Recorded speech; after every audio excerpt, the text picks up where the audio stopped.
following program is rated NAL. It contains strong language and is intended only for mature audiences. This week on the 5-Minute Warning. You just kicked me in the fucking heart, bro. And I'm supposed to like call you. To this day, man, I still don't get that, bro. Like she literally had the audacity to be like, I thought you was gonna fight a little bit, and I'm just like, what was there to fight? I'm supposed to fight your happiness? Yeah. I'm supposed to fight your happiness? Fuck your happiness, girl. You supposed to be with me. Fuck your shit. Fuck you trying to be happy for. I want you to be with me, not with happy.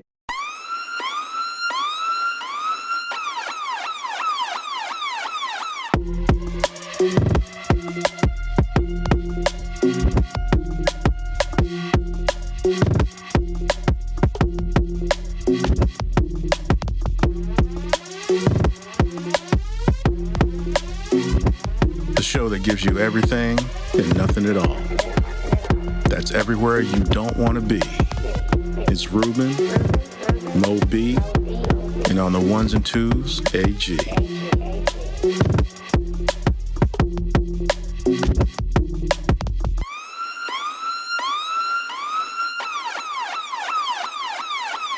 The 5-Minute Warning.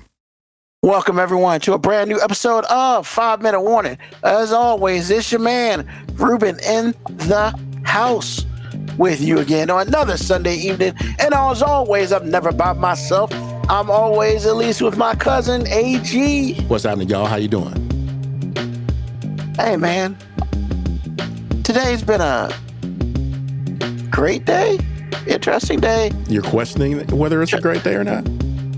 I mean, Washington lost, but They didn't. I don't like feel y'all bad playing. Who'd y'all play? Atlanta. Oh yeah, I did see highlights, but I didn't notice it was the Commanders that were playing. Yeah. We went to the dirty and lost. But I don't like feel bad about it because it's a close game. Mm-hmm. We didn't have our two offensive people, and they beat us by 7. I don't really feel bad. I'm just kind of like, we all know that Marcus Mariota's good for one game, not 2 games back to back, and I'm fine with that. Like, the fact that we were this close, I'm cool. I'm not even mad. It's just we lost. Okay, moving on, because it's early in the season. Yeah, it's early in the season. We're still 2-2. I mean, the Eagles won today, but whatever. The delusion of grandeur that we're going to turn around and win the East, I mean, it's still there. We just got to beat the Eagles twice. And we play them week 15 and 17 or 16 and 18. I'm not sure, but it's stupid.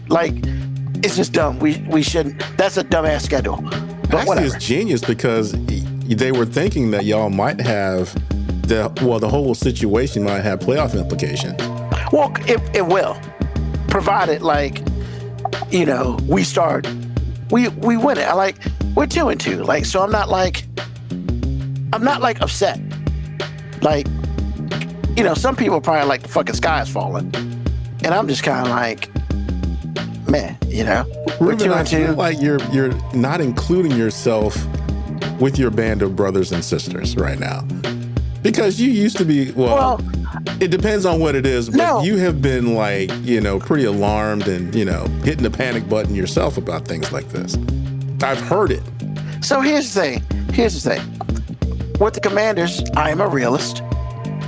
We played our last 2 games without our starting quarterback. Truth. And we played this game without Terry McLaurin and half the last game without Terry McLaurin. And we won last game, which we should have. In this game, we really should have won too, but we didn't. I did not watch the game, so I can't speak on the game itself. But it's we could be in worse positions. I agree. We could be Dallas. Yeah, exactly. We could be the Ravens, the Giants who won their first game. Yeah. We damn sure could be the Ravens. Yes. Jesus absolutely. Christ. What's up, Mo? No. I mean, I know they're not dumpster fire, but it's just it's great to have a whole bunch of number one pick players on your defense. It'd be great if they actually played in the game though, but because most of them are hurt. So once again, it could be worse. So I'm pretty sure there's some Washington Commanders fans out there who are fucking losing their shit. I'm just not one of them. That's where I'm at. And that's as fair and as truthful as I can be. That's good on you. We won every other game and we lost every other game. Yay. I mean, because we could be fucking 0-4. We could be 1-3. Could be. Right now, we're still in the pathway to make to the playoffs. And yeah, that's what it is. Well, it's good to see at least, momentary maturation from you, sir. Thank you. Even though, it's fleeting. But yes. I said momentary. It's definitely ephemeral, that's for sure. Because next week, it might be something else entirely. It could be. I mean, when we talk about stuff today, it's going to be interesting. So, yeah. Hey, man. So, Mo B, what's up, man? Nah, man. Chill. Oh, cool. So, AG. Yes? We'll talk about football for like another 2 minutes, then we're going to move on. Yeah, we say that every time, but go ahead. Think Dallas will beat Green Bay? You think it'll be close? No, I don't think it'll be close at all. Okay. I wouldn't have thought even if number one was still 11, I wouldn't have thought it'd be close. Fundamentally, I think Green Bay's a better team. Now the Dallas can't do anything with the edges. It's going to be a problem. And the first little bit that I saw, it didn't take them long. So, 4 quarters of that, it's going to be a mess. Now, stranger things have happened, but I don't think Dallas has a chance. I think they might have a snowball's chance. Okay, and that's snowball fair. lasts a second. Hey, man, they just got to be in it by the 4th quarter. Well, by the 4th quarter, I don't think they'll be in it at all. Oh, Jesus. Okay. So, I mean, like I said before, the game has to be played. But in my opinion, it is what it is. Gotcha. Mo B. I mean, have you watched football today at all? Yeah, I mean, I watched. I mean, because I just read it on my phone. The Raiders got a blocked field goal or something? Or they got their field goal blocked? Yeah. I mean, was it just good special teams from the other team? Or they laces in? Or I mean, it was just a blocked kick. I mean, I mean, because I would say, I feel like you're a resident football guy here. What do you think is going on with we've had a lot of special teams issues this season. Issues? A lot of block kicks. High performances.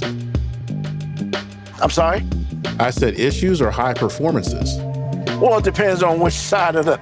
Well, you said special teams issues. Apparently, you're looking at it from the offensive side of the ball, because I'm saying special teams has been so good, it's been noticeable last week, like the last couple of weeks. I mean, so yeah, I mean, is it just stuff is catching up, Mo B, or it's just everybody's planning better? Special teams just matter. I mean, it's always been like that. I mean, kickers are better. It was cool to see so many punt returns today, but punt returns are also a product of kickers being good, because you kick the ball farther. It's farther for the other team to have to cover, so it gives the punt returner more time. I mean, it was just a perfect storm of special teams lately, man. Like a couple weeks ago, I was saying kickers are ruining the game because so many games were decided by missed kicks. And, this week it was just a whole bunch of positive special teams plays. It just is what it is, man.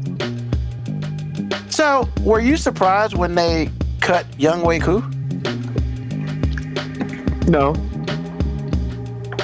I mean, it's Atlanta. Like, they're not a real serious football operation. They've never have been. Would you have cut Young Wei Koo?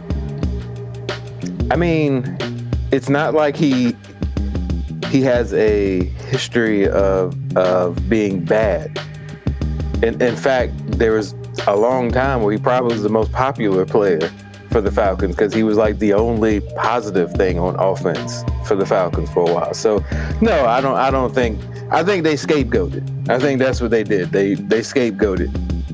I mean, there were a lot of, I know a couple years ago we went to Atlanta to watch Washington, Atlanta. There were quite a few Younghoe Koo jerseys out there. Yeah, man, they loved him.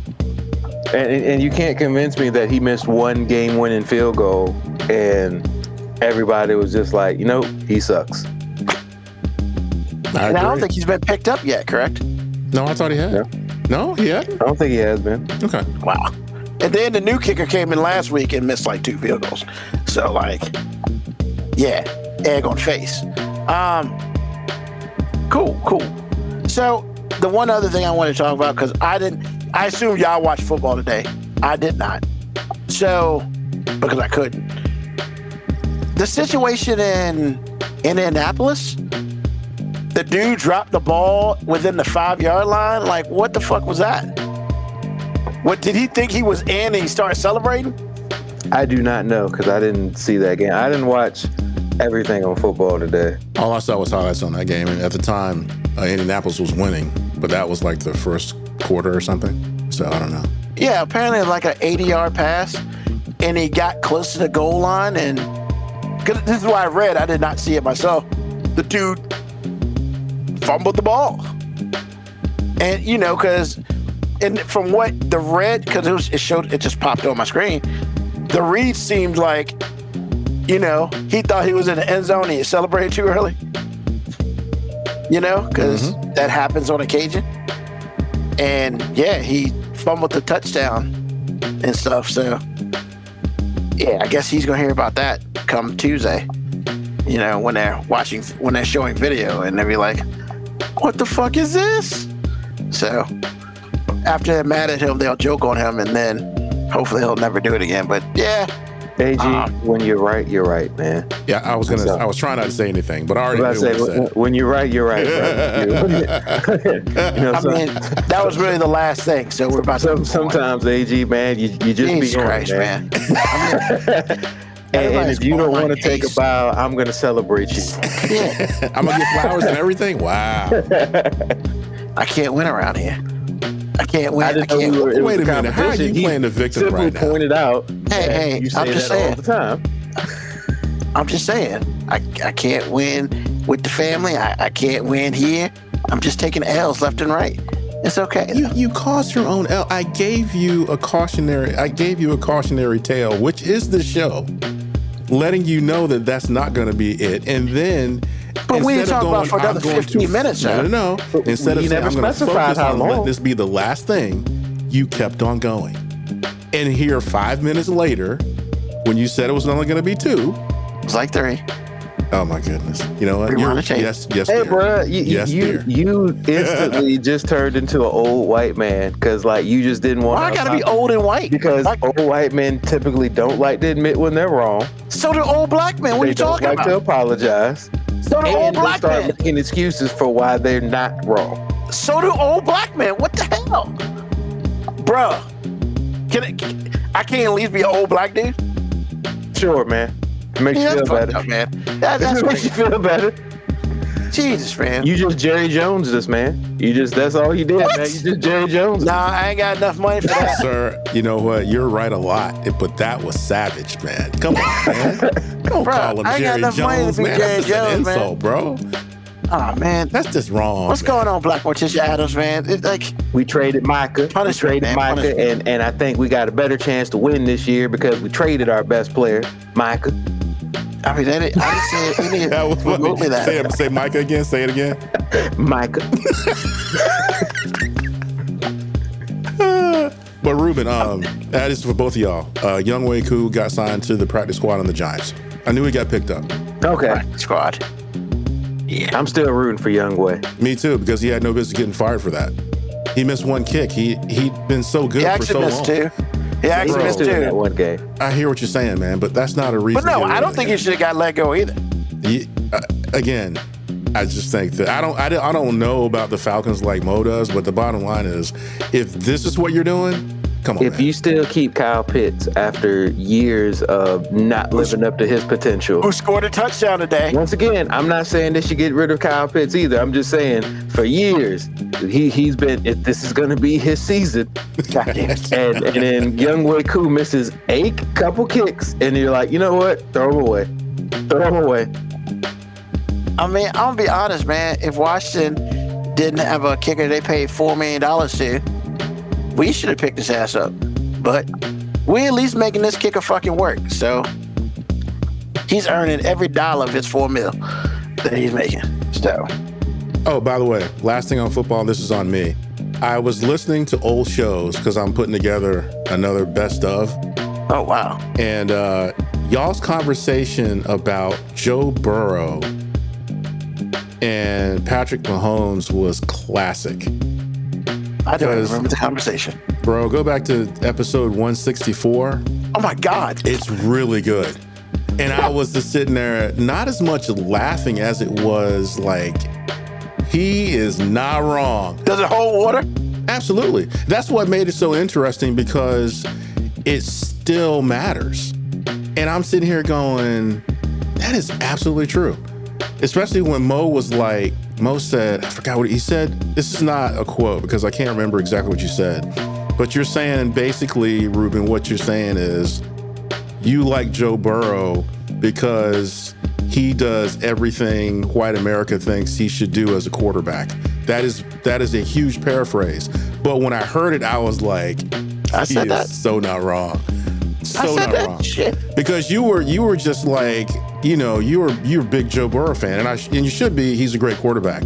But Mo came from the part where he was like, and he said this many times. He was like, this dude out here on a halfway broken ankle being awesome, and he was. Because I had to think back what year it was. I said, yeah, I remember that. Yeah, that's like 2 years ago. I'm telling you, I'm gonna put it down on it's gonna be a segment on the next best of show that I do. But I promise you, when you hear it, you're gonna be like, wow, that was a great conversation. Because I wasn't on that show. Shout out to Joe Burrow for being an ally, because that man made sure these black dudes got paid, though. And you said that. You said everything he just said, he already said. Because he was crazy. like, yeah, because, Joe Burrow. I don't even remember the conversation. That's crazy. Man. Like, at least I'm consistent. Yes. Because he but he didn't help the white dude get paid, which is fucked up. Because Mo said. Because the white dude don't need help getting paid. Like, this one did. Like, look, man, I'm a civil rights activist, man. Like, I can't save everybody. Yeah, he did say that, though. He did. All the things he just said, without knowing what he said, he already said. Damn, 164. Damn, that's like 2 years ago. No, that's why I bookmarked it, so I could just keep going until I keep up, until I catch up. Shit holds up, man. That's impressive. It is. It is. That's why I was just sitting there listening like, what? It's really good. Two things can be true at the same time. Absolutely. And we proved it. Awesome. So, a couple things, and we're getting our topic today. So, today, the reason why I couldn't watch football is because yesterday my aunt and uncle got their vows renewed. So that was a big family thing. 50 years. They got their vows renewed, all that, good times. And I ended up staying with my older brother. And so my older brother's an avid hunter and shit. Like, he has a YouTube called Outdoorsman Zone. Check it out. Like, it's pretty awesome. Like, he skinned he showed how to skin a big ass catfish. That's some interesting shit to watch. Nothing I would personally do, just because that's not how I roll. But it's good to watch. But you're saying if an apocalypse happened, that's where you're going. Oh, most definitely. Yeah, you go. We had that conversation today. Survival skills.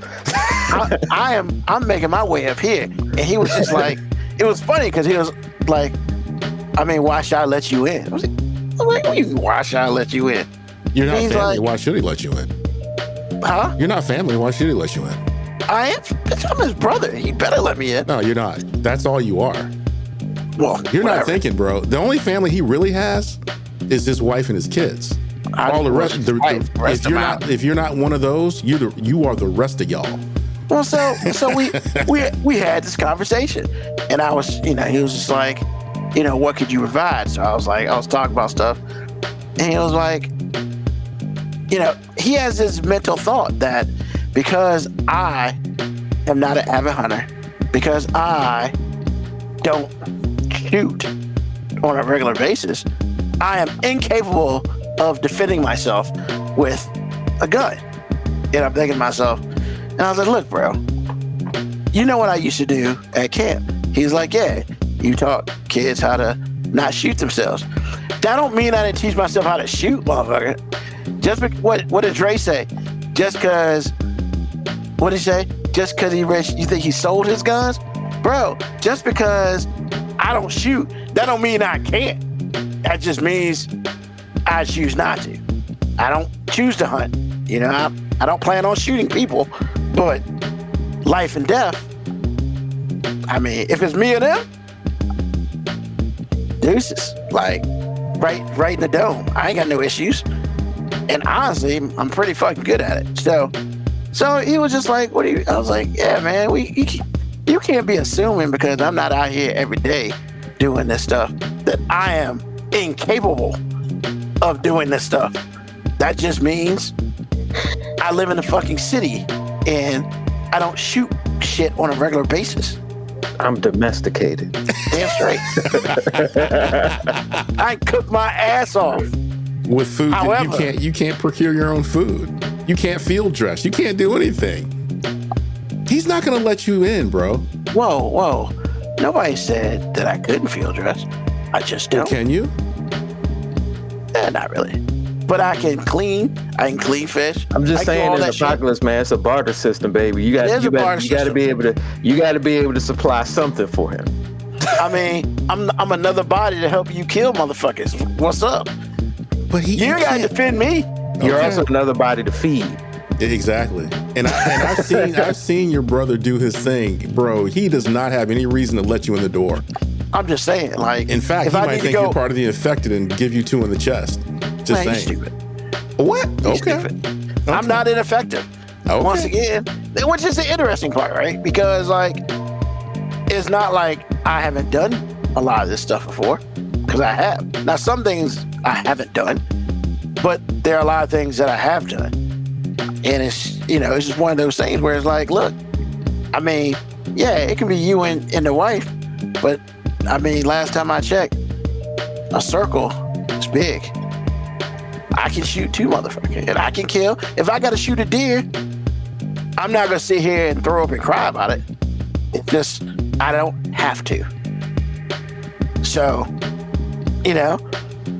I was just like, I had to educate him on, look, bro, just because you don't see me do shit on a regular basis, that don't mean I ain't the most cold-blooded motherfucker on the planet. That just means I don't do it consistently. Because when it's all, hey man, fight or flight, and you can't run, some people can't fight. I can fight. Just because nobody sees me knocking motherfuckers out or whatever, that don't mean I can't do my thing. With a shotgun. Let's go. I mean, I see y'all judging. And y'all just like, man. I am judging. I really and y'all just like, man, what the fuck, man? Because my only question to you is this, and then I'll stop with it. When is the last time you have done any of these things? When's the last time I shot a rifle? Referring to the basic question, what do you offer? When is the last time you've done anything that can offer Dale anything that would help in the situation in which you put yourself? When's the last time you did any of those things? Because I've seen your brother, and yo. Well, so today, one of the things, he needed help today. Okay. Because he put 2 blinds in the trees. So me and my cousin were there, and we helped him put the 2 blinds in the trees because he couldn't do it by himself. Okay. So, blinds are tree stands. The blinds are on the ground, I thought. Oh, excuse me, tree stands. Okay. So, like, I mean, I'm a body, and I'm not weak, and I can do what I need to do. So are his daughters, and so is his son. But his sons and daughters don't live with him. They will in that situation, because they know where to go. They're too far away. Okay. They're all like a long way away. Like, I'm closer than they are. That's all I'm saying. So you can help him put up a tree stand. I mean, I can help do a lot of things. It's like another pair of hands, another pair of hands. But like now because you haven't shown me any skill, we go back to what Mo B said, which is you're another body to feed also. I mean, but we sitting there like, hey, Ruben, can you go get food for yourself? Yes. But when have you? That's what AG said. Like, when was the last time you've when hunted? has that skill been? When has that skill been tested? Look, man, there are a lot of people out here who claim to be hunters, and they don't shoot shit. I mean, you're right, Ruben. There's a whole bunch of dudes out here that say they got a big dick and can fuck all night. Exactly. What I'm saying is, have you actually done it? Because the people I work with are avid hunters like your brother, and they do it every week at least. Yeah. My question to you, in the value of that statement says, if I do it every day, I'm better than the dude that does it every week. I'm certainly better than the guy that does it every month, and I know I'm better than the guy that has done it in the past. So it's like, my question to you is, when is the last time you've done any of the things that gives you any of the skill that your brother needs to make this work? Otherwise, he's not letting you in. Because he wouldn't let me in. I can't offer him anything. There is nothing I can offer him in that situation. Nothing. In fact, he has a big enough family to where he doesn't need anybody with them as far as needing an extra set of hands. Because I promise you, if they if I get back had to kids, his house, you are very much correct. If they can get back to him, you're right. right. And that's my whole point. So, But if they can't, that's all I'm saying. And I see you, Moco Cowboy, out here. That's right. he can bring Look, a man. failed bucket garden. That was I can bring the savage, failed man. bucket See, garden. that wasn't fair. That wasn't fair. No, it is fair. That's a fair statement. But here's the thing. Okay. Like, yes, it failed. But I learned from my failure, and next year it'll be a success. Yes, it will. Anyway, That's all I'm I think that you have answered my question, though. But yes, I'm sure your brother would let you in. Yeah, I mean, hey, look, man. But he strikes me as the type of guy that I asked him one time. I was like, all right, you're in law enforcement, and I get that. But if I was like 5 miles over and you knew who I was, when you pulled me over, would you give me? Yes, I would give you a ticket all day. In fact, the only time I've ever seen your brother like deviate from that very cold answer is his mother. That is the only time. Because I asked that question about 3 years ago, and he was immediate. He was like, no, there's no way. There's no way. I 100% believe that he would give me a ticket. He wouldn't give your mom a ticket, not at all. No. And that's my whole point. But mom's never going to drive 5 over also. You're missing the point, sir. You're missing the point. Your mom could shoot somebody in the face, and he'd be like, I ain't see Jack. But he would probably give his wife a ticket. So, like... He wouldn't give her a ticket. Shit. Is he listening right now? You think he's listening right now? I mean, I don't know. Not 5 over, maybe 10 over. No, he told me 5 over. He doesn't care. 1 over he would give. I remember this conversation well. I understand. I remember. And so I'm like, bro, all I'm saying is Dale strikes me as the type of dude is like, yo, but I think he would let you in. Well, yeah. I would be shocked, but I think he might do it. I mean, look, man, just because there are a whole bunch of other things that has to be done than just hunting. That's all I'm saying. Like, you know. And and don't get it twisted. He is very adept at doing a lot of things. A whole lot. But he can't do everything at the same time. That is true. And then on top of that, is not really so like today. So we're walking in the woods, and you know, I need a little help because we were walking up. Because you know, fat guys are cool level, especially with carrying shit. But when you start adding extra dimensions on to what the fuck's going on, like it's a problem. And the first thing he says, like, well, I've seen big guys go down here. And I was like, yes, because that's with the assistance of gravity. When you go up here, you're fighting gravity. That shit's a problem. Black boy Tisha Adams, I'm over here screaming in a much different way. But yes, we are both screaming. And how are you doing, by the way? Yeah. So, I mean, and that's what I'm saying, right? Like, you know, sometimes science comes into play. And as much as I want to be Superman and do some shit. There's some things I can't do as of yet. But, you know, he was like, I get it. And we made it work. Yeah, I got the hill and shit and whatever. And that was cool. Helped him put up a couple blinds. It was good to be out there because there's no out there where I live at. It's outside and Mercury Boulevard. It's concrete everywhere. So like, even though like, yeah, man, it's not something I do on a daily basis. It was an adventure.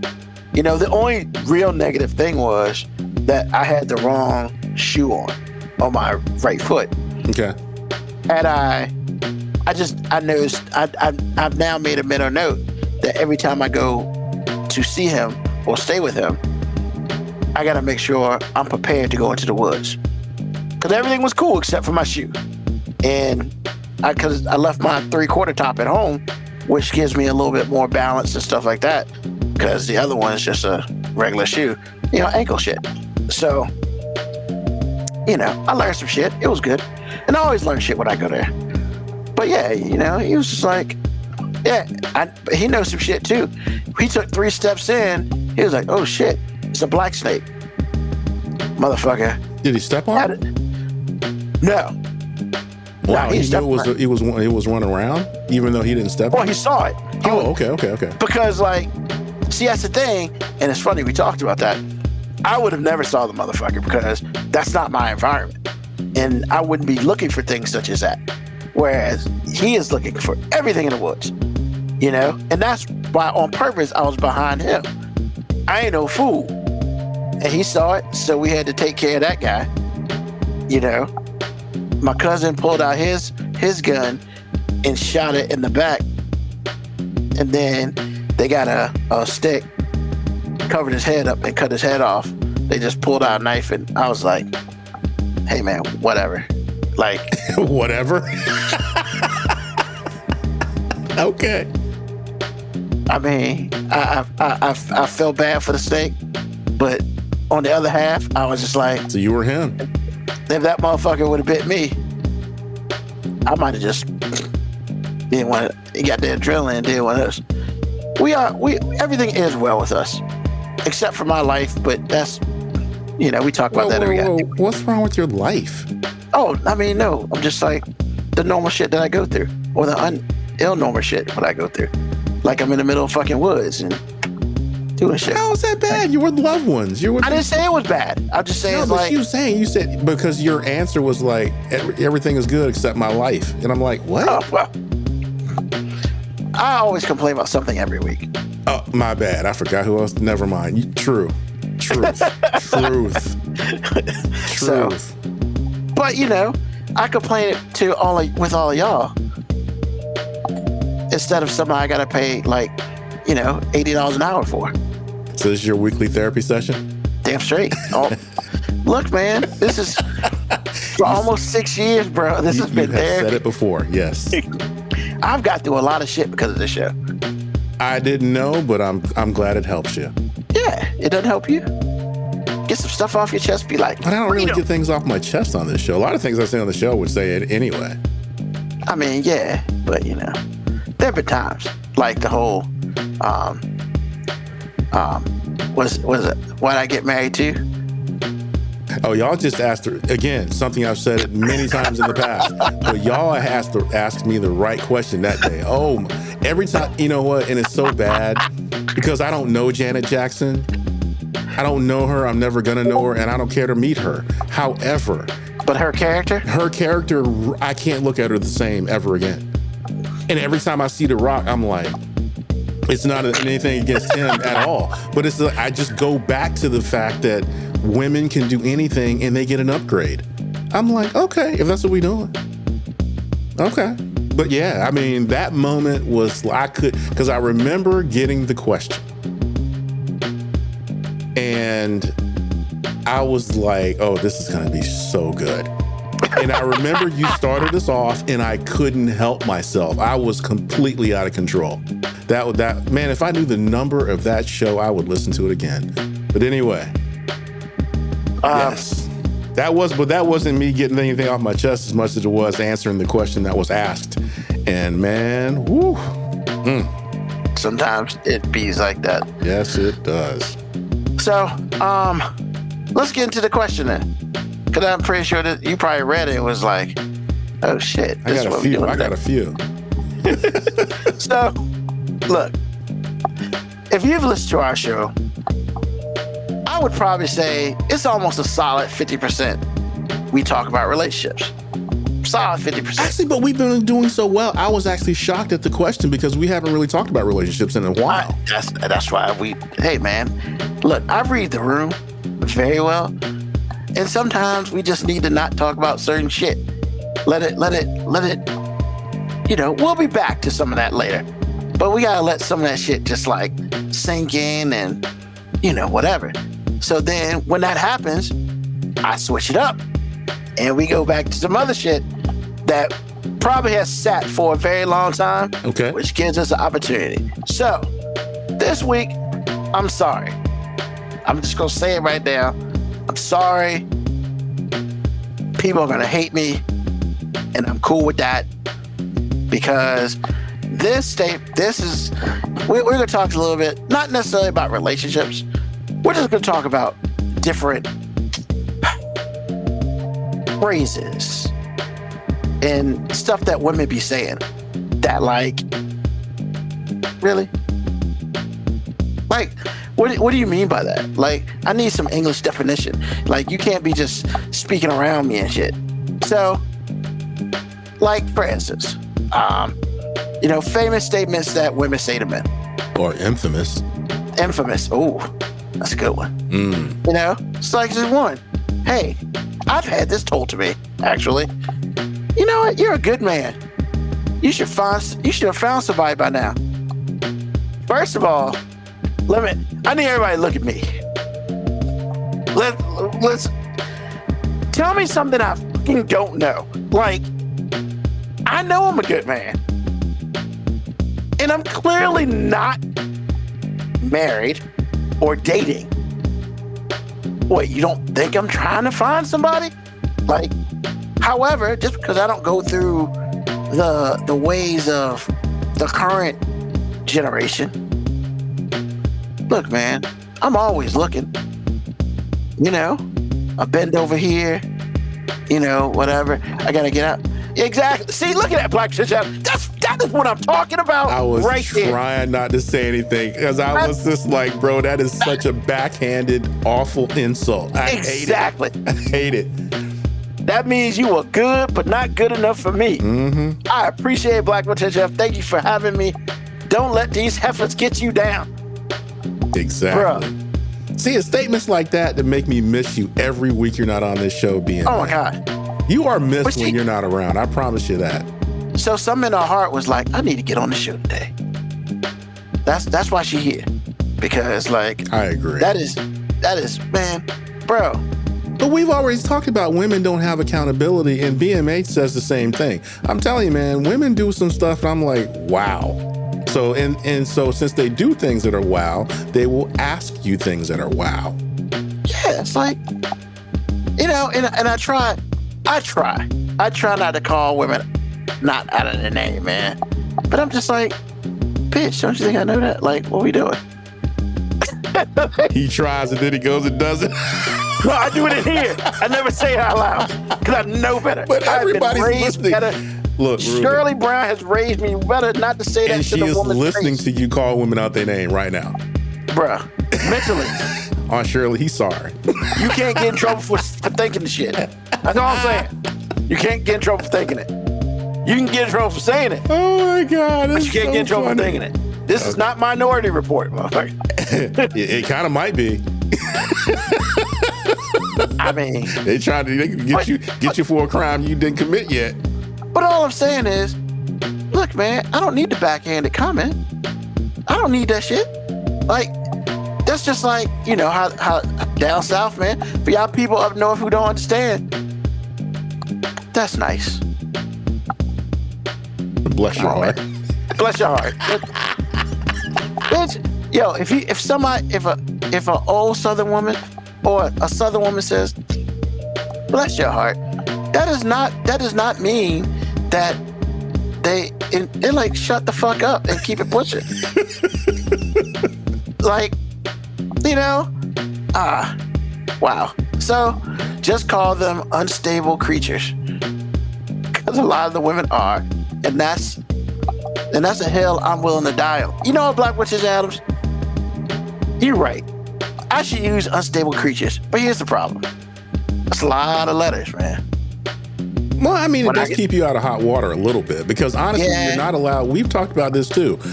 You are not allowed to critique a woman about anything. And they'll let you know that you're not allowed to critique a woman about anything. That's 17 letters, man. I don't care. It's better than calling them out their name. It's better than calling them out their name. Well, see, and that's the thing. I'm not going to sit there and call it to their face, like to their name. I mean, but that don't mean I'm not going to think it. But I mean, you just said it on the show, bro. In fact, you've been saying it quite a bit in the last year or so. No. I've been saying what I've been thinking. I would never tell her to her face. You said it out loud. I would never, because let's be real, man. AG, let's be real, AG. Yeah. Like, come on, man. When you hear some dumb shit like that, your face said, bitch, please. Like that's, and you laughing because you know it's the truth. Your face said it. So like, hey, I'm not saying it to your face, but that don't mean I'm not thinking that shit. Actually, I don't really. Usually when I resort to that mentally, I'm angry.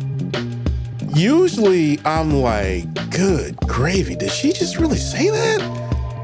So sometimes it's best not to say anything. And this is me thinking in my head, though. I don't really go to the B word in my head unless I'm super angry. So look, if Mo B was here, yes, that's what he would say. He would, absolutely, all day. Yeah, you know, and it's like, look, man, I just be thinking it, and I be trying to make sure my face don't say it, because your face absolutely says it. My face, depending on the mental of where I'm at and where I'm at, yeah, man, the bitch please face is almost immediate when I hear some dumbass shit. This is the intro. That's the bitch please face, man. My wife says this all the time about other women. She says the resting bitch face. I have never seen, what you say, Ruben? The bitch please face? Bruh. I mean, it is so... Hey, look, man, you say what you want. Every dude's got a bitch please face. I mean... Every dude, man. Just because you don't want to talk about it, that don't mean you don't have one. That just means you haven't had to use it for an extended period of time. I have not. My wife is wonderful. I haven't had to use that in a long time. But I will say this. When you're developing as a man, and you're trying to decipher how your mom, if your mom was still alive, how your mom raised you, because moms generally raise their sons to put up with everything a woman will do. Of course. And the only time a mom will critique a woman is if their sons bring them home and they don't like them. For petty reasons, probably. But sometimes there are good reasons too. So it's just like, you have to decipher between what your mom taught you, what your friends that were girls taught you as you were growing up and y'all were hanging out. Truth from fiction. Because a lot of the things that your mom says about the girl she doesn't like, and your friends that are girls say about the girl that you're dating that they don't like, is actually what you should be listening to. Correct. But they don't teach you that in little boy school. What they teach you in little boy school is to put up with everything a girl does. Like when I came home one time upset, I think I was in 2nd grade. And I love my dad, okay? I do. He is like my best friend and he don't even know it. He probably said some cold-blooded shit. But he was right. I will say this, he was right. But where he was wrong was he didn't show me that this women are not accountable. They will destroy your life, say they're sorry, and think that's okay, and all the things. So I come home, I'm upset. He said, "Boy, what's wrong with you? This girl keeps hitting me." And I'm already taught that I can't respond. So I don't respond. I just get my ass whipped every day by this chick. I don't even know what I did. You didn't do anything. She liked it. And I'm sitting here like, okay. He said, let me talk to you, man. Talk to me about what? I was pissed. I was like, And he was like, man, she like you. Just, you know what? I ain't gonna call my dad out his name, but I was thinking some things. Because he was saying something that was completely foreign to me. I am being bullied, and you're telling me she likes me? Yeah, the shit don't make sense. Exactly. So my dad told me half of the real story because he was absolutely right. She kind of did like me. And that was her way of paying attention to me. Yeah, but you ain't gotta use your fist, go. That's the part he didn't say. Because he set me up to feel like I had to put up with everything a woman does and says. And that lasted my entire life until I was like 40 years old, and I started to understand that yes, you need to get better as a man. Yes, you need to do this. Yes, you need to do everything your mom said you needed to do. But the part that your mom didn't show you, implicitly show you, is the part where she ain't like that heifer. And you need to do this, and see, Ann Riddick would be asking me stuff in the question like low key, and I didn't pick up on it a lot of times. And she would be like, baby, you really want to do this or that? And I'm like, I'm good, mama. Nah, I wasn't good. Because I was putting up with that heifer, and she was trying to let me know, don't put up with that heifer. So it's like, once I got to that age, I was like, look, man, these women out here crazy. You need to find the one that's less crazy and fits into your crazy. Because these women out here think you a little bitch. Yeah. And the only thing you're trying to do is to treat them like a lady. Like you've been taught. Exactly. I am trying to follow basic training, and then the war happens and I have no idea because the things I was taught are not working. I am getting ripped up every night in the jungle. So it's just like, okay. And then when I started being like, no, I'm not putting up with that. I'm not putting up with this. I'm not putting up with that either. Then ironically enough, I became a misogynist. My mom said, why you hate women? I'm like, mama, are you for real right now? You should have been like, I don't hate women. I hate them hoes. You know what? If I had it to do over again, I promise you I would have. That would have been the greatest conversation ever. Because that's exactly why I was looking at her like, Mama, are you for real right now? Because man, I'm telling you, women, I don't care who the woman is. I love Aunt Shirley. I love my mama. I love my Aunt May. I love Annette. I love Pam. I love all my female cousins, but I guarantee you, they have been in that place and they have just stolen somebody's soul. Yo, AG, you just dropped some signs. I ain't realized that we have, as men, back in the day, I don't know so much if it happens now, because a lot of these guys are raised by irrational women only. So nobody's socially programming them to put up with shit from women. But yeah, man, like AG, what happened to you early in life by, you getting abused by a woman and your pops being right that she just liked you and it taught you that you had to deal with it. You never got that moment of getting your power back until you got older. Exactly. Because as you said that, I had to think about, I'm like, was there ever a woman was there ever a woman in my life that early on was like abusive or mean to me? And immediately as you described the story, I was like, oh shit, I dated her. Like, but the thing is, I didn't date her when she was mean. See, I had a chance to get my power back. So I will say the lady in question, person I dated late in high school, early in college, I met her when I was in the 6th grade. I had just moved from Georgia. She was actually the first person I actually had a conversation with in Virginia at a school. And she talked so much cash shit about me. Like, because I was from Savannah, Georgia, I still had for Virginia standards, a very southern draw to how I said things. I was short and I was round, and she basically talked about me all through the 6th and 7th grade. Like, it was just unrelenting. It was crazy because, like, based on how she looked at the time, it was like, yo, she ain't have no room to really be talking about me like that. But as a guy just like you, I was just like, hey man, this chick don't like me and I don't like her either. That's pretty much where I got in middle school. I was like, you know what, she don't like me, I don't like her either. All of a sudden, I grow like 6 inches before high school starts. I go to high school. All of a sudden, people of the opposite sex are treating me a bit differently. And at this point in time, I hate all them hoes. Like, that's just how I was. I just had an attitude that I don't like none of y'all.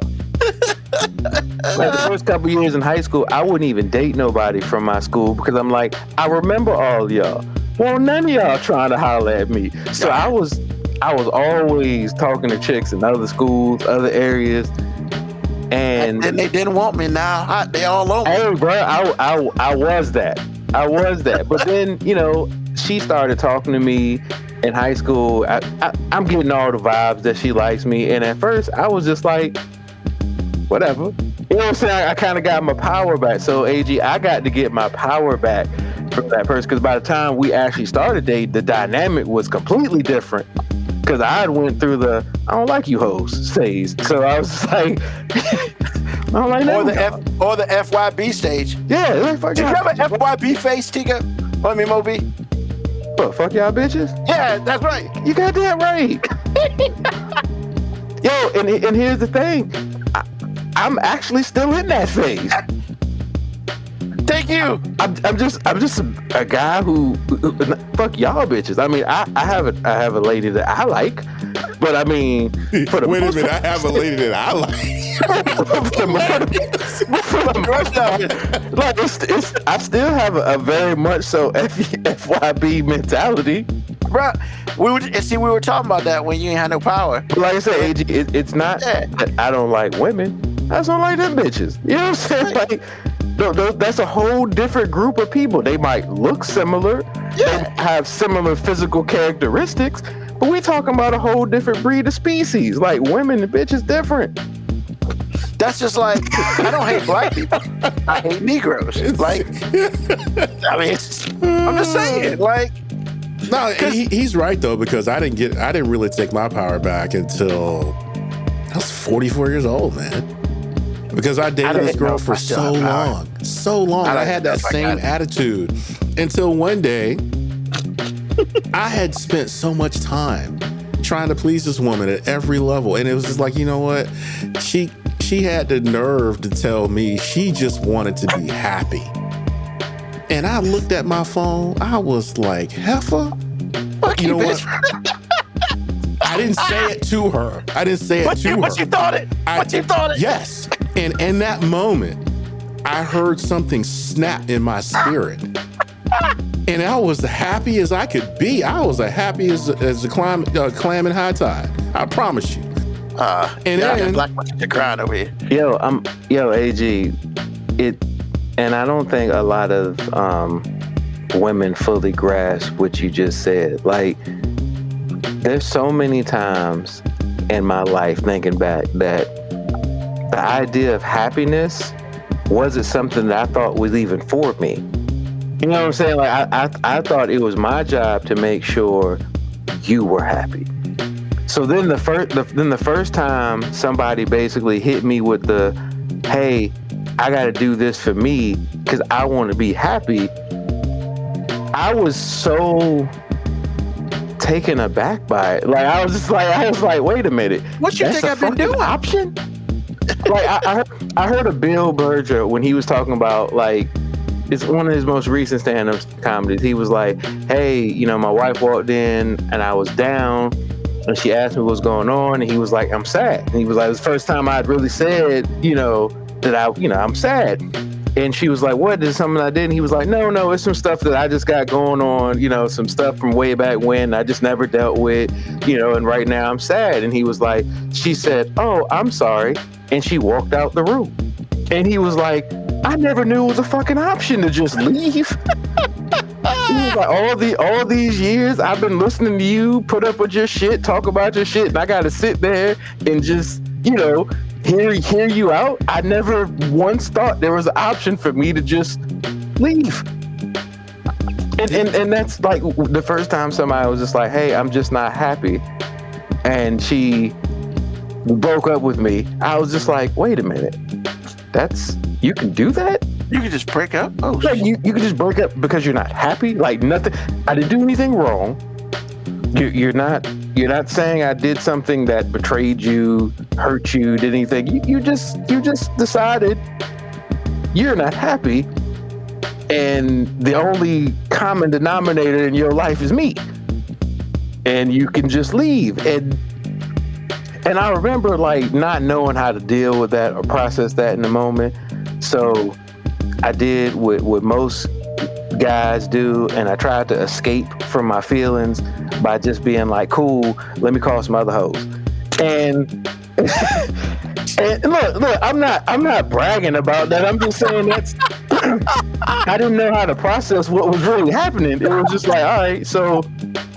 And then I remember when I knew there was a problem, like when another woman was around, I started asking her, like, did I do something wrong? And I'm talking about the other girl, but I'm explaining to her what happened, and she's like, no, she just wanted to be happy. And I'm just like, how does that work? Because I have never, and correct me if I'm wrong, fellas, do you know any of your male friends that have ever said, I broke up with her, and then you go, hey, what's wrong? He just goes, I just wasn't happy. Nah. I mean, it was a fucking option. Well, it's like they might say that, but there are certain well-defined reasons. There's certain reasons. It's not like I just wanted to be happy and there's like nothing.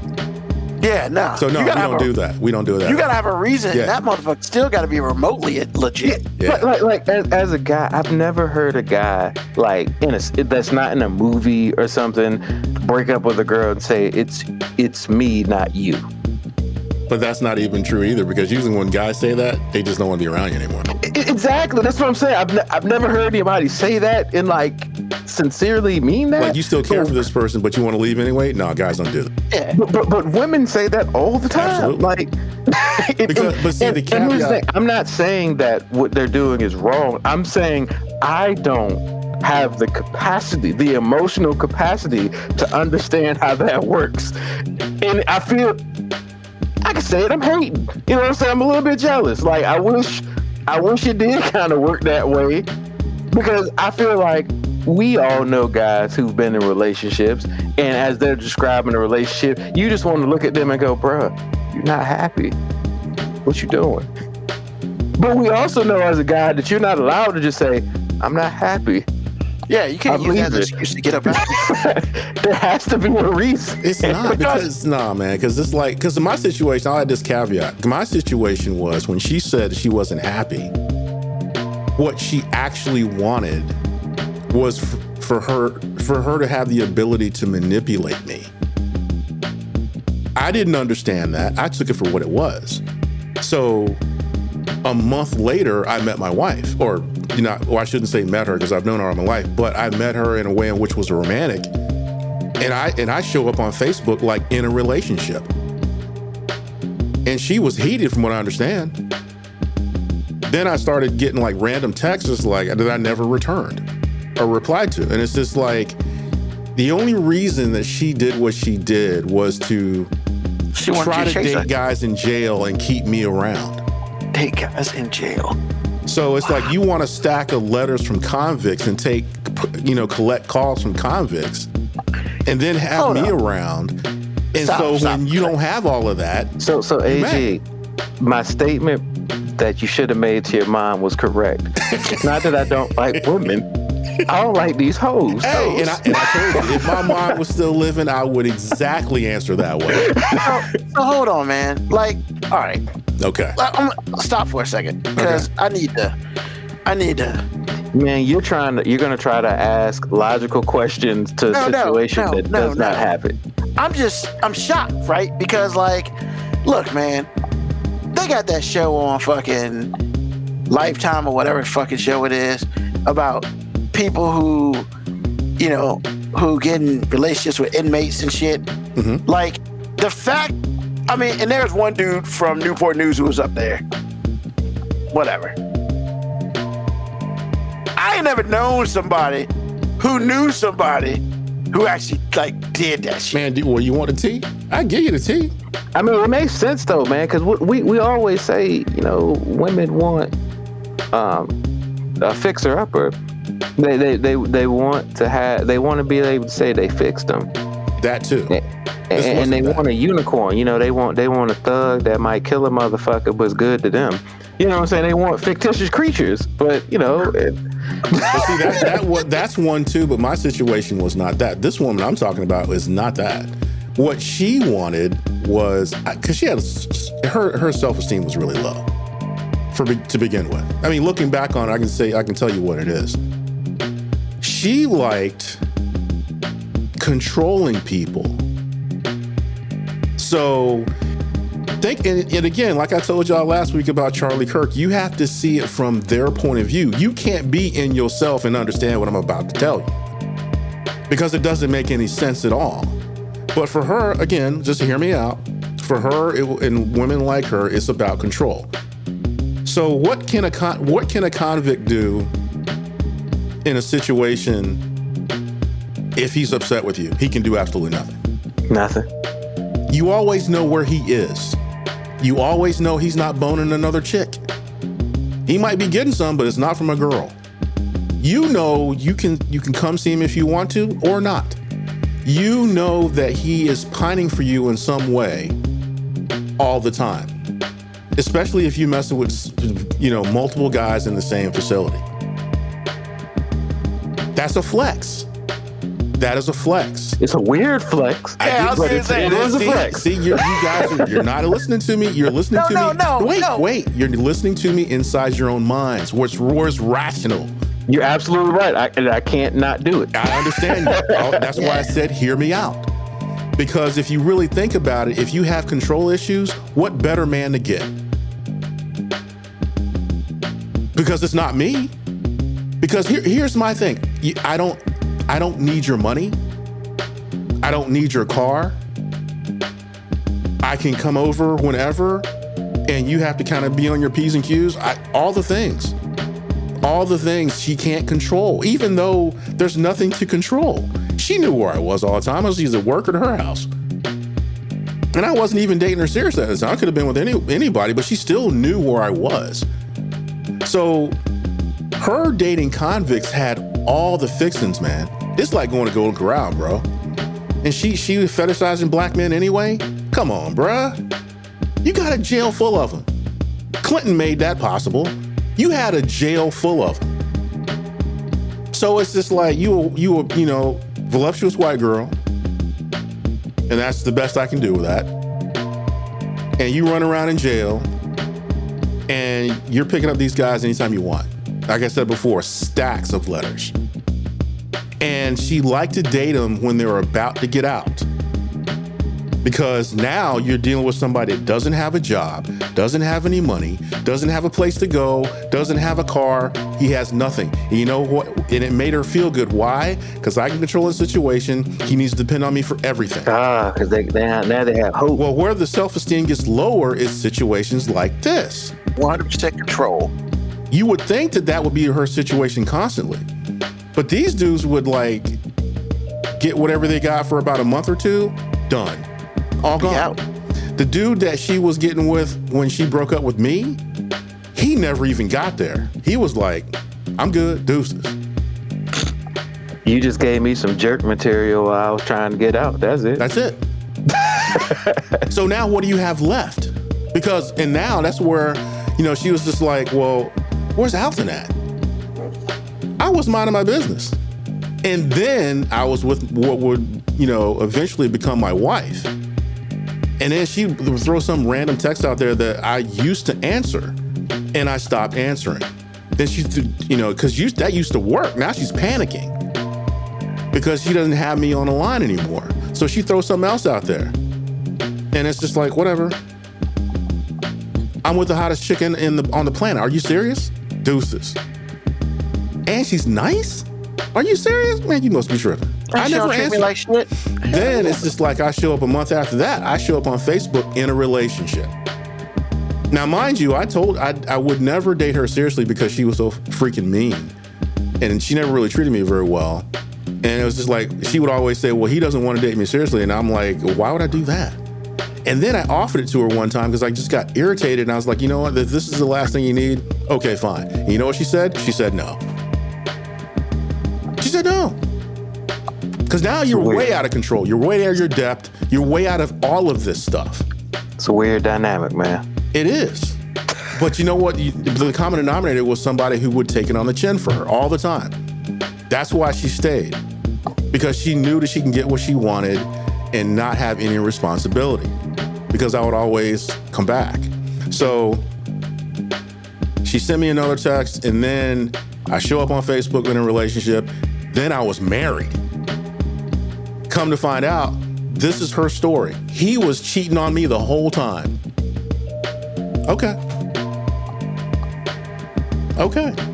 Even though she knew where I was at all times, I always had another girlfriend. Okay. I mean, did she say that to make herself feel better? That's my whole point. Yes.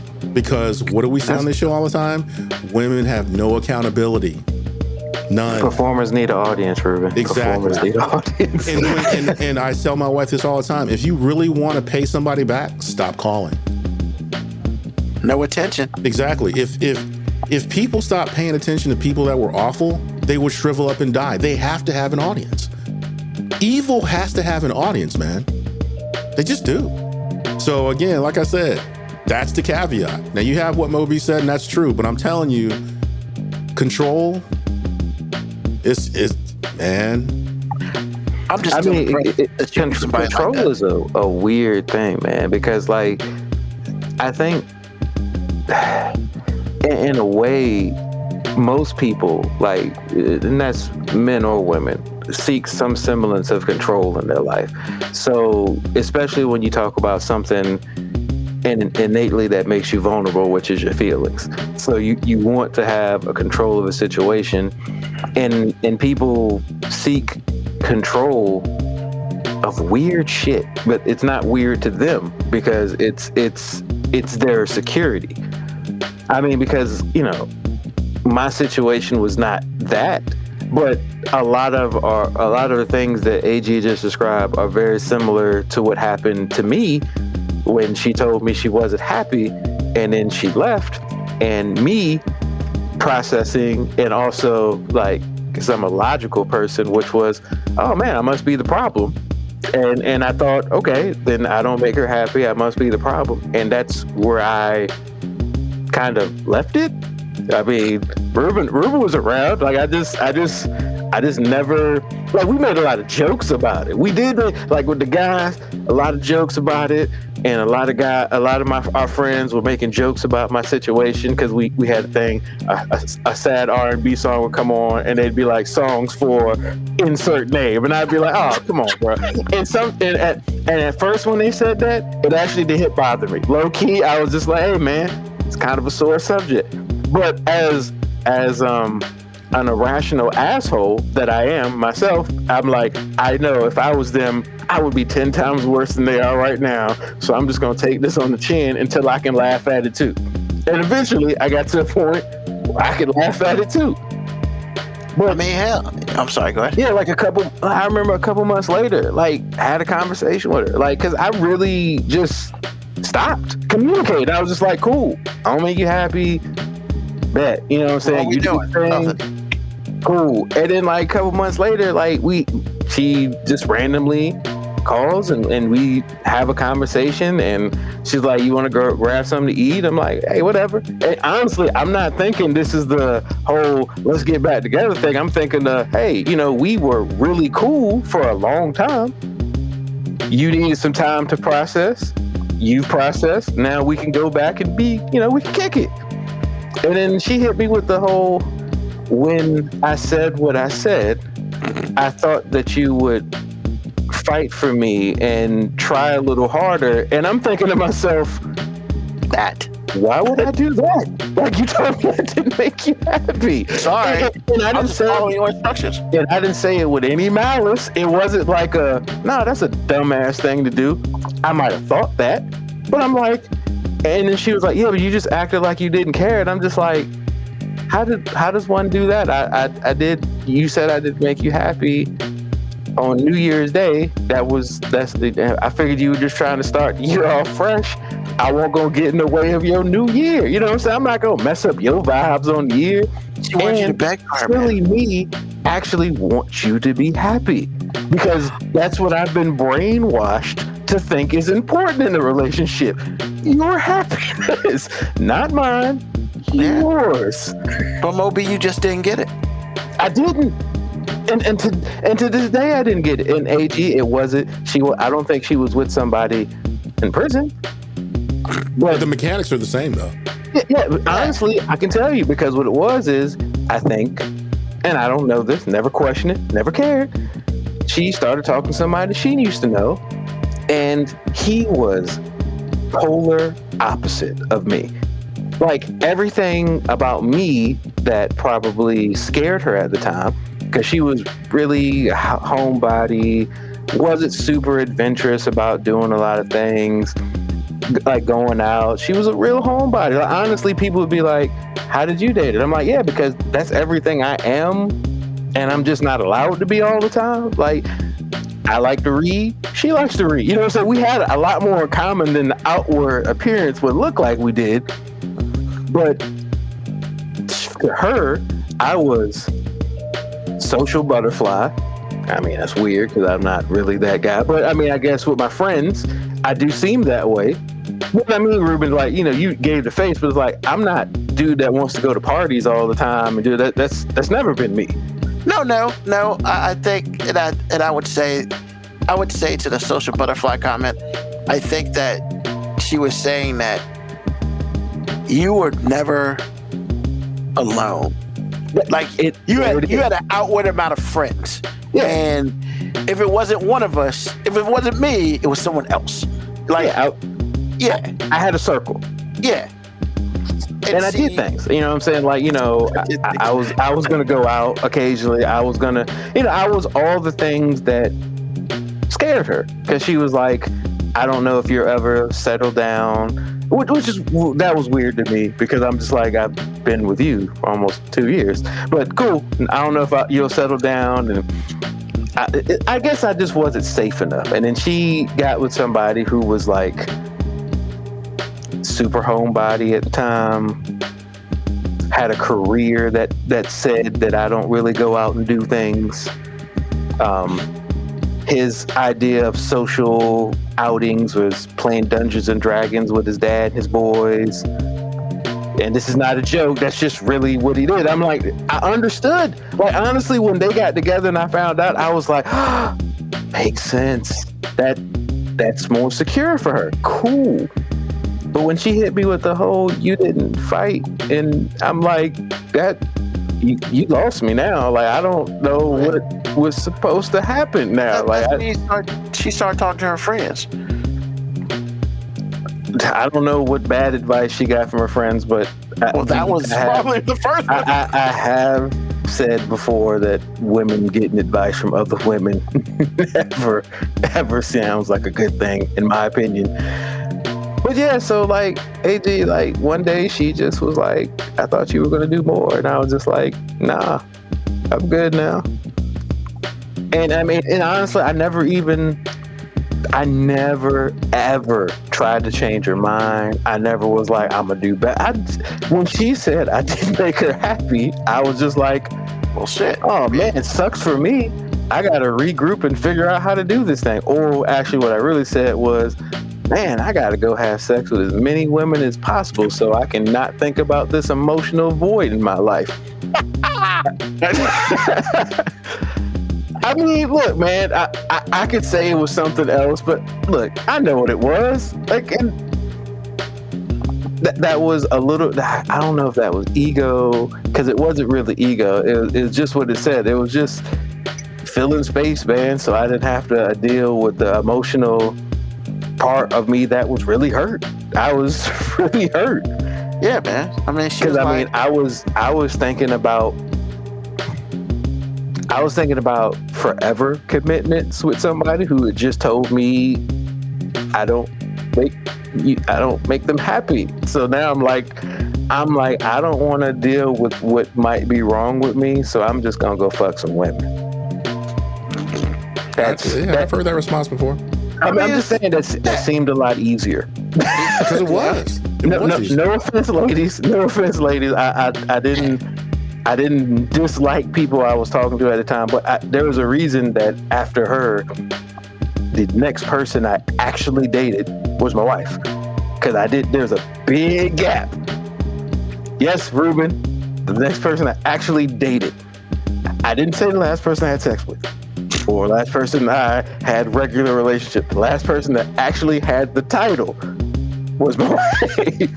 I understand completely. Hey man, I mean, you know, she said, I want to be happy. You said, where the hoes at? And I mean, it ain't nothing wrong with that. That's literally what happened. And when I say literally, I mean, AG, she left my apartment after telling me she didn't want to be with me anymore, and I did make her happy, and she didn't eat, so I'd already cooked. That's she left. The story. Yes, I literally called somebody else. It was like, hey, you want to come over? What the hell's that? And she was like, I thought you were, yeah, she just broke up with me. She was like, whatever. And I'm like, no, I'm serious. And she came over, and I think she came over thinking I was like lying, and I was like, no. And then I think she was like, she kind of got offended because she was like, yeah. I'm like, no, I'm not calling you over so we can have sex. I really just want to eat, and I don't want to be by myself right now. And that was probably the most emotionally vulnerable I'd ever been with somebody who I wasn't in a relationship with. And I never talked to this, never did anything with this chick who came over. But I will forever be grateful for that evening of eating and talking about everything other than the fact that this chick had just broke up with me. Because the next day I called somebody and had sex with him. So it was at least a 24-hour buffer period. But his whole face started 24 hours later. Yeah, I mean, I had to process. I had to process. Like, yeah. Because mine was different. Because it's like, it was like I said, that snap in my soul was a relief. Because it's like, my thing was, are you tripping? You know what? Thank you. And a month I'll later, say it was a favor. She did me a favor in many sense because, I don't know on retrospect will we have ever seriously worked on the long term, because we're still actually really cool to this day though. Like, but the weird thing was, it did make me get to a point where I was just like, I am no longer dating for titles. The next person I date, I'm only going to date somebody I can see myself marrying. And the second I don't think I would marry you is the second we will stop talking. And that's literally what I did for like the next, I don't know, 2 years. Like, I just was like, hey, we can kick it, but as soon as I don't think we could do anything further, we won't. Not wasting time. I hear you. I mean, like, you know, since we're just talking about this shit, we all opening up and shit. Like, I know when she broke up with me, I mean, I was a little heartbroken. Not gonna front. However, the timing. 2 of the 3 people up here seemed heartbroken, and one of us seemed relieved. AG, you cold motherfucker. No. I have no coldness. What I do have is a reverse situation, because I spent 13 years being heartbroken, and then I was golden because I was done. So I just did it in reverse. All your hurt I did in the front end. You did it in the back end. So that's all. Yeah. However, I will say this, like, the timing was perfect, because she broke up with me on a Saturday, and that next Thursday, because she knew I was going to South Carolina with one of my boys for his bachelor party. And so she broke up with me, no contact. I did not call, I did not text, nothing. And I think it was Friday or Saturday, I'm in South Carolina at the beach, whatever. Living your best motherfucking life. Living my best life.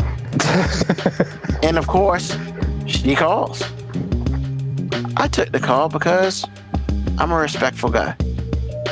Nah, you petty. You want to petty as fuck. It's okay, Ruben. Just embrace the petty. Embrace it. Nah, I was really curious why the fuck she was probably in the background and everything. You was like, hold on. What you say? Sorry with the ass in my face right now, baby. Let me hit you back. Nah, she hit me in like the day because like it was like 11 or 12 o'clock. It was after what we did. We did some dirty shit that night. So, not like dirty like that. So no, just leave it there. Just leave it there. We did some shit we shouldn't have done. And there were a whole bunch of people who were a little upset about it. And, you know, whatever. So, and you know, she's like, you know, the whole, how you doing? I'm okay. Like, what the fuck? Like, I was cool on the other side of the pillow. And then she was like, well, when you coming back? Bitch, you know I gotta work Monday. Like, see, like if she was there, she'd have got the FYB face. Yeah, like, you too smart to be like asking me dumbass questions. Like, come on. So you should have been like, whenever the fuck I feel like, since I'm single now. Yeah. Bitch, I don't have to answer no motherfucking questions. She was like, well, can you, when you're on your way back, can we talk? And I was like, about what? Like, what? I mean, I think we talked enough. Like, what are we talking about? Like, what the fuck, man? And I guess, once again, I guess she didn't expect cold turkey. Like, almost like Mo B, man. I guess the expectation was, I'm supposed to communicate with you. Yeah, you didn't fight for her at all. You just kicked me in the fucking heart, bro. And I'm supposed to like call you.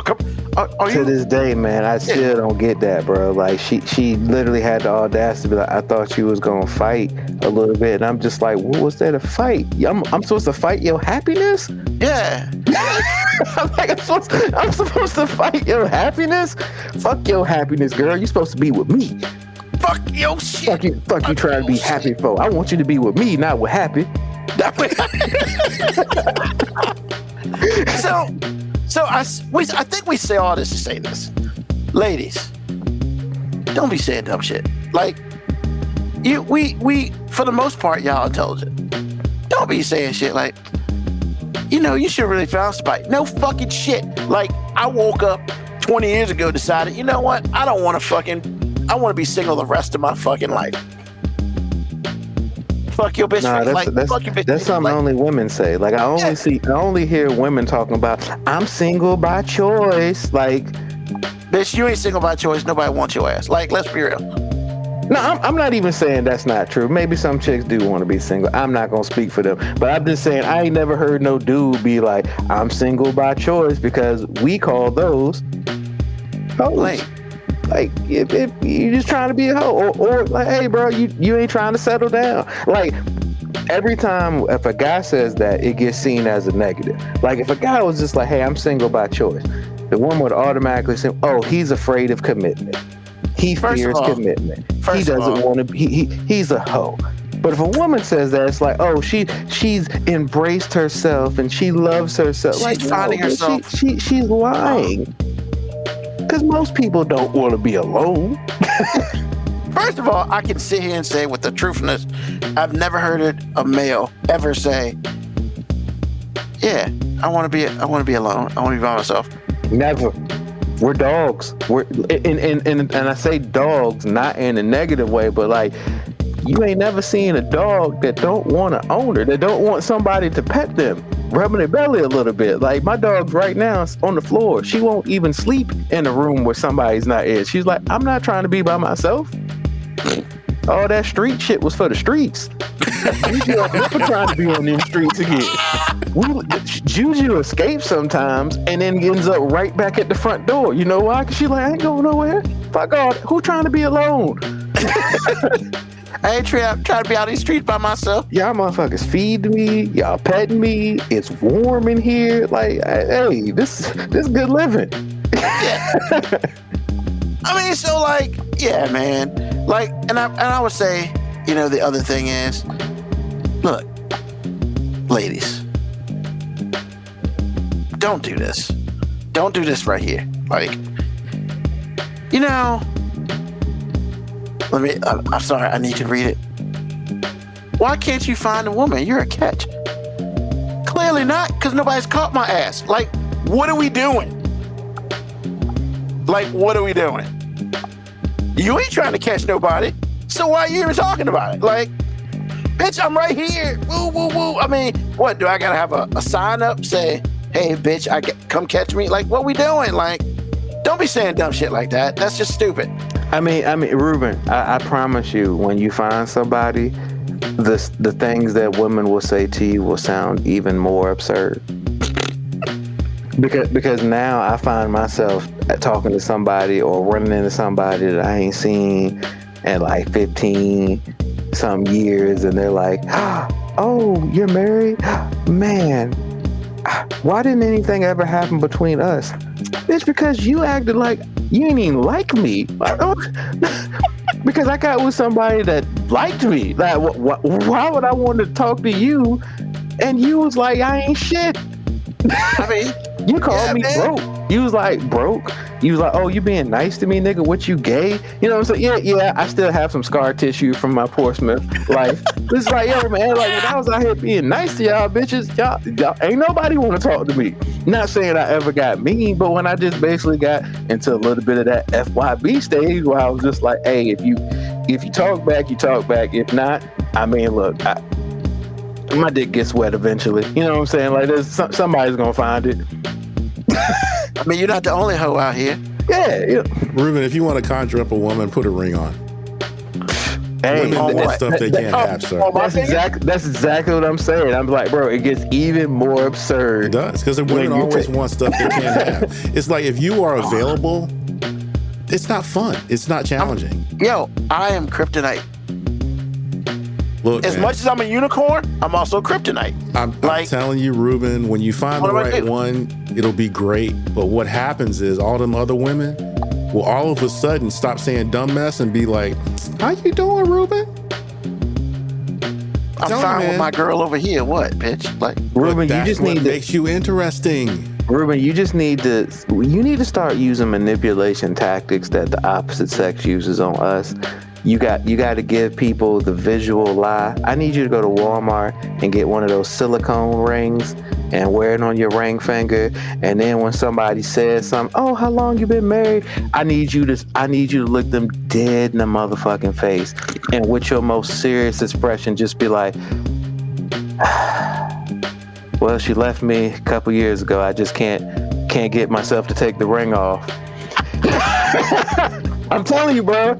Like, panties dropping, bro. Panties are just dropping. Like, and look, not wrong. That sounds very petty and manipulating, and it is. But I'm pretty sure it'll work. I'm just saying, it's certainly manipulative. That's for sure. It's gonna work. But yeah, I told you, man. Women don't like. Okay, because you have some sane women out there. Like I said before, when you run across the one, she's gonna be the one that says, "I really like him. I'm gonna stick with him." The rest of them, they're gonna want you because now they can't have you. Now you have all the qualities that women want. The only thing you lack is another 6 inches height-wise. I was about to say specify, bro. I was looking down. Pause. If you were a single homeowner, 6 foot, making the money you make, then we may not have this conversation. But I'm telling you right now, even if you had all the qualities that you're supposed to have, there'll be a lot of women out here that will still say dumb mess that they shouldn't be saying until you find the one. And when you find the one, they're going to come out of the woodwork. I promise you they will. And your ex that you just finished talking about, she's going to be extra salty for him because she's having fun right now, looking at you be single until you're not. And then it's going to be like, hey, Ruben. Click. Telling you, man. Women are strange, but they're not strange at all. Everybody's got patterns. So just let you know. Until that day happens, I will still have the FYB fix. Understood. Bruh, just because you find the one don't mean that FYB ever leaves you. That shit is in my soul. That's ingrained in me, man. It's a part of who it's actually just a part of who I am at this point in time. Like, I mean, I can say when I get off this podcast, she's the first person that says, you just don't even like women. I'm just like, but what are you? I'm your wife. But you already specified. Wait a minute, you already specified that you like her. But once again, when she says you don't like women, to me that's too blanket of a statement. Like, look, I was specific. I don't like them hoes. I'm saying fuck y'all. I'm saying fuck y'all bitches. You know what I'm saying? I'm not saying fuck y'all women. No. There's no part of me that's saying that. I mean, last time I checked, your wife doesn't fall into any of that category. So, true. I ain't talking about you. What did Ice Cube say? A bitch is a bitch, whether she poor or rich. You know, if you don't know what a bitch is, maybe that's you. But at the same time, the psyche of a woman is the same. I told you about what my mama said. I was finally in a place that she had been trying, because my mom is savage, bro. I was a bitch to her. She never said I was a little bitch, but I knew that I knew that she felt it in her soul. Funny thing is, when I finally got as savage as she wanted me to be, she said I was a misogynist. Hey, why you hate women? Mama! Oh my God, I have never wanted to reach out and touch my mama so bad, ever. Even when she was whipping my ass across that ranch house we used to live in, I have never wanted to perpetrate violence. But when she said that, I was like, Mama, are you for real? Bro. You have been wanting me to be this asshole your entire life. I am here and you asking me, do I hate women? If it was one time where I probably did have a bitch please face, it was then. Bro, here's some interesting shit. Here's an interesting shit. Like, other than your parents, there's just some people you don't fuck with. Like, you just know. You know, like there's some members of your family where you know that ain't the move ever. Yes. Not that they've ever done anything to you, not that you've seen them do anything. But you just know. Aunt Ann, yeah, man. She was never the one. Savage. Never the one. Savage. I've never seen her do anything. But you can feel that energy. And if she tells you to do some shit, do it. You need to do it. My mom was the type of person that's just she just didn't tolerate weakness. Nor stupidity. She didn't stomach it very well. And I was I was emo when I was a kid, man. I still am, but not as bad as then. It's just I would cry over things. I'd be really upset about things for months on end. And it had to just wreck her soul to see it. And I get that. And again, like I said, man, my mom is just not the one. But like I said, when you work that hard, and I had to consciously work to get as callous as I thought that she wanted to be. Now, my dad doesn't escape this either. Okay, he had part in building his fucking Frankenstein, okay? But he was a lot less vocal about it. So it's just when I got to that place and then she turned around and talked about, why do you hate women? And apparently the way she asked me the question, she had been thinking it for a while. And I'm like, your soul. What? Your soul. What? Man, if I had to put my hands on my mom, it's you gotta be, with my mom, you have to be willing to kill her to get the job done. You just can't put her down. It's going down after that, bro. I promise. Bro, she Jason. Exactly. She Jason, man. But in that moment, I was I felt jilted. I did. It was a betrayal. It was a betrayal, man. Hey, bro, we've all we've all felt that from my mom a bit. Like I tell you, I joke about it all the time. My mom was either trying to make me turn out to be a pimp or a gentleman, and I never could tell which one. Like to this day, I never knew which way it was leaning. Like, you either want me to be a cold-blooded pimp or a great gentleman. And to her, they have a lot more in common than you would think. I can kind of see that a little bit, but once again, when the rules were there, I'm like, yo, you're right. They do have a lot more in common, but it's just, I never knew which direction she was really trying to push me. And honestly, I think she just wanted me to pick a side. Like, as I get older, I'm just like, yeah, I think she just wanted me to be consistent. Because the one thing I think that really drives my mom crazy about, like, I'll say, like, my dad, like, she's just like, hey, look, the nigga play both sides. Like, you can't, like, don't play both sides. As an adult, I feel like that about people too. Because Ruben, I've told you before, like, look, man, if you an asshole, be an asshole all the time, and I can be cool with you. You know what I'm saying? Like, I can't deal with the inconsistency. So I felt like my mom was just like, hey, nigga, you gonna pick a side. Because what you're not gonna be is a fence riding motherfucker. Like, no, you gonna be on one side of this yard. He said, what you not gonna be? But, like, you know, she would always make, you know, statements about, like, what men are supposed to do, and, you know, opinionated, but, you know, it's just stuff that got stuck with me. But, like, I remember the first time my mom told me that I needed to do something, and it was in reference to my wife, and I was just like, nah, I'm good. And she was like she was really upset that I wasn't listening to her. And then I looked her dead in her face, and I said, hold on. You told me when I get married, you said, first of all, I don't give married men gifts.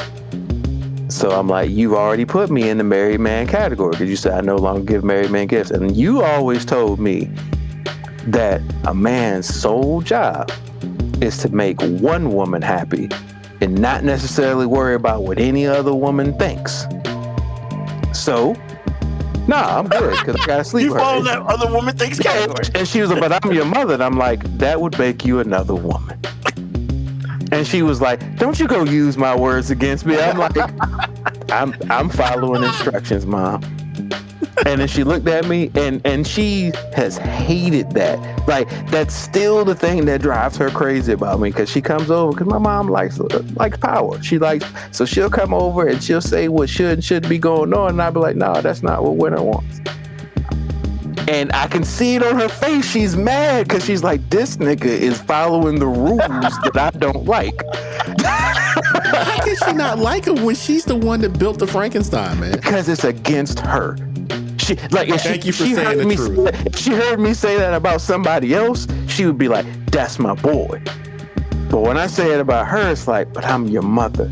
And remember, you've been around her when she said, but I'm your mother. And I look dead at her and be like, okay, I'll have to sleep with you, though. Wow. Wow. Bro. I said that? I said it just like that. Bruh. My mama has said that to me so many times. She's like, I don't care who you marry or date. I ain't got to sleep with him. And my I was just like, said that growing up my entire life. Yeah. Same here. She said that. I was like, that's some cold-blooded shit. But I appreciate that. But it's a good statement. Like, yeah. You know, look, when my daughters get of age, like, as a dad, I'm like, hey, I want, you know, there's certain standards that I want them to have towards who they date. But at the end of the day, that's all I'm going to accept the fact that, hey, whoever they pick to sleep with ain't got shit to do with me. And no matter how much influence I may or may not want to have over that, I don't have any real influence over that. They're going to do what they want to do, especially when they're adults. Like, when they're adults, man, I hope I've just led you to not want somebody stupid.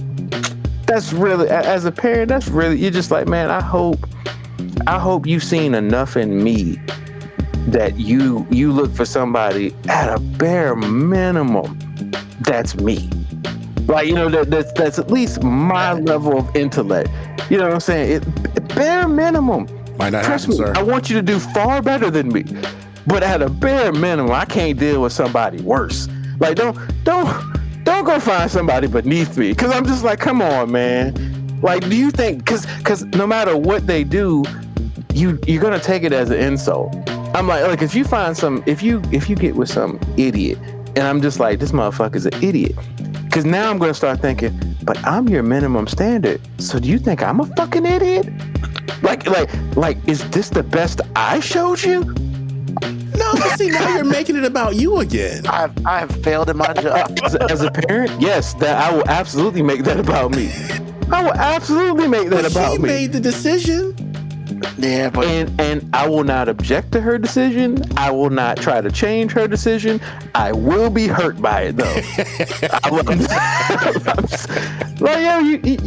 Hold on. Like, I mean, I'm not saying you got to find somebody just like me, but like, please let me be the minimum standards and don't make my minimum seem worse to me. Like no, I'm not that.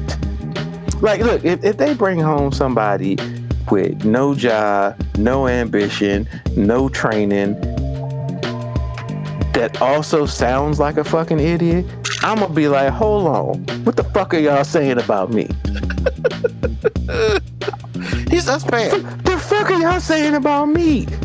But they're not saying anything about AG, you. And here's the thing, AG, because I have daughters too, that's another reason, because we all know no matter what goes wrong in a woman's life, it's daddy issues. Absolutely.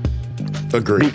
Because mama did the best she could, and that nigga need to do better. That's always what it is. No matter what the situation is, mama did the best she could, and that nigga ain't shit. That nigga need to do better. I ain't never heard nobody be like, daddy did the best he could, that bitch ain't shit. Never. He's not wrong. So And with that being said, so many intros I'm gonna go ahead at me at the same time. I'm gonna go ahead and land this plane. So, like, look, hey man, spirited conversation. I love it. You know, we will talk about relationships periodically. We don't want to like blow people's life up with it, but you know, it's all good, and we just hope that everybody who listens has a good relationship with whomever. Wow. Oh my goodness. My daughter is dating a weird, needy country boy that tells corny jokes. I know you take that personal. You're like, hey, is this what you see when you see me? No. like, is this the best that you feel like you can do based on me? Come on, man. I mean, you know, we just finished talking about women. They don't make decisions rationally. But I'm rational, AG. No. He's nerdy. He's not. He's nerdy, not needy. He's not needy. Oh, He's nerdy. Okay, I thought he was needy. That's what he was trying to take back, the needy. I mean, needy, nerdy. I'm just saying, Mo, it's like they're making decisions as irrational as any other woman is making them. It could be the one little thing that they like. AG, you can be absolutely right in what you're saying. Okay. And I don't disagree with you. But I can't turn down my dumb logic man brain. Wow. All right. Well, that being said, I'd like to thank everybody for listening to the podcast tonight. We are here every Sunday from 9 p.m. until we get the hell off this bitch. And, you know, we appreciate y'all listening to us, whether you listen to us live or you listen to us on the podcast, which is where you get your podcasts, including Apple Podcasts, Spotify, YouTube, and YouTube Podcasts. Yes. And just in case you play around, we are also on Audible. So please, thank you. Like, subscribe, and all that beautiful stuff, because when you do that, we let you know when new shit comes out. So with that being said, tell a friend, tell an enemy, just tell somebody about us, because, hey, they can hate on us all they want, or they can listen to us, and it is what it is. We don't care. We just like it. We do what we do. So once again, thanks to Mo B, thanks to AG. Hey, we'll be back next week doing some different stuff, and or the same stuff. Depends. Who knows? We'll see what we do. But until then, peace, love, hair grease, soul, and deuces.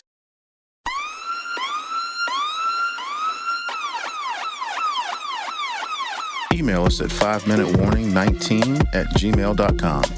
And also leave comments on Facebook and Twitch. Search 5 Minute Warning.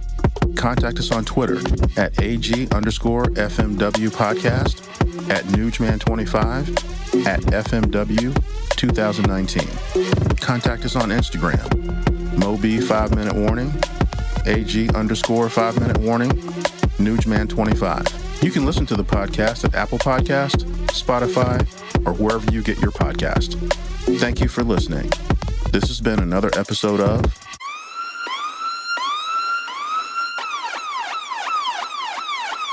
The 5 Minute Warning. I think Bad Bunny is a good choice for the Super Bowl. I'm not that knowledgeable about him, but it seems fine, and I don't know why it's a big deal. Seems like a great American artist, so sure. He's not an American artist, but he's Puerto Rican. That's part of America, dear. The amount of you that don't know, A, where Puerto Rico is, B, that it's a U.S. territory, and C, that being a U.S. territory very much makes us Americans and legal here in the United States is astounding, and y'all should be terrified. I don't even know how you guys tie your shoes. I don't get it. But I just wanted to come on here and leave you because Bad Bunny is very much, in fact, American. That was a perfect clapback. As a matter of fact, I'm going to leave you with this little knowledge nugget for you right here. Bad Bunny is more American than the First Lady of the United States. Let that sink in.